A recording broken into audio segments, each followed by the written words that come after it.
Hello, this is wmpyr here to share my 2 cents of some kung fu stories with you guys. Back in the day, so this was like junior high to high school, somewhere around that time.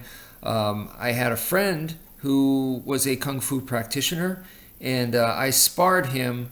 We were stupid. We sparred pretty much like full contact and no safety gear or anything like that. Rules weren't even defined. And we sparred each other. And I remember the first thing was he got into a very, very low stance. So this was like a horse stance, except he was sideways. And so his hands were, doing stuff. And the first thing that I thought was, okay, his mobility is not going to be that good because he's in such a low stance. So from there, I basically, ran circles around the guy and kicked his shins and kicked his knees out. So it worked out pretty well for me, right? Um, so, not to say that kung fu people do not have good agility or mobility when they're in such a low stance, because I know some people are so skilled that even though they're in such a low stance that they can do some pretty amazing stuff from there, but it still doesn't change the fact that their mobility is hindered because of the stance. And I realize that it can be very deceptive too for them to be in such a low stance and stuff. And I also understand that just like a Thai boxer conditions their shins, a lot of the kung fu guys condition their forearms, and their forearms can be very, very strong and hard, just like a Muay Thai kickboxer's shins. But when it came down to it, if I threw a kick and they blocked with a forearm and their forearms conditioned, my shins conditioned, I still felt like I had an advantage just because I'm using legs. The muscles are just bigger. Even though the guy that I was sparring with was bigger than I was, much heavier than me, but still, I mean, we're talking about arms versus legs. So I still felt that I had the advantage. I don't. At the time, I was probably like 120, barely, 120 pounds, and my friend was probably over 200 pounds. So anyway, I think a better use of that stance is, and this is where my hat goes off to the kung fu systems, and I go, wow, kung fu is so brilliant. My admiration for it goes extremely high.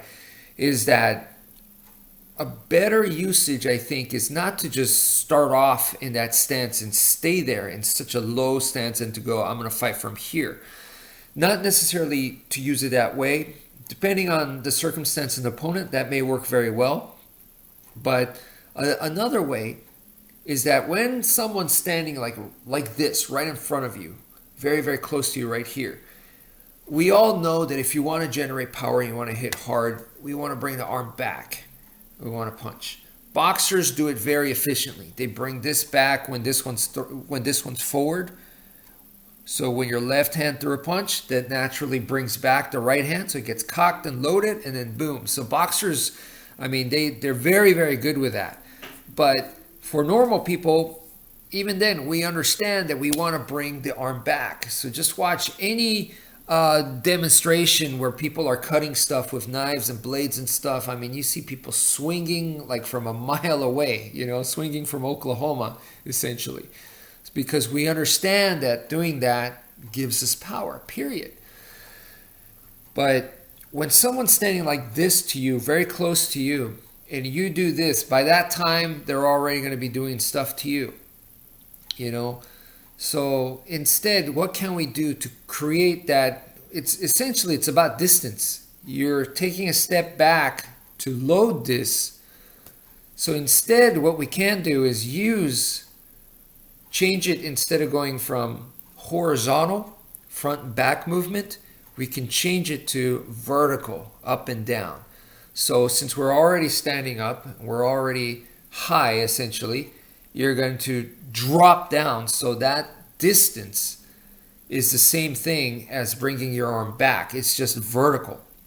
So when you think about that, I was like, man, that's so smart and clever of the Chinese kung fu people to do that. And actually in Eskrima, we do the same thing. We have figure eight type motions and stuff where our motion is vertical rather than bringing it from back here to strike.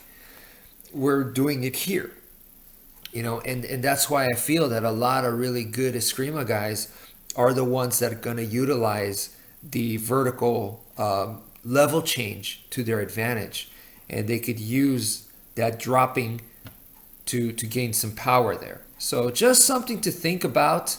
Just wanted to share that with you guys. So that's it for now. Thank you for listening, and take care, folks.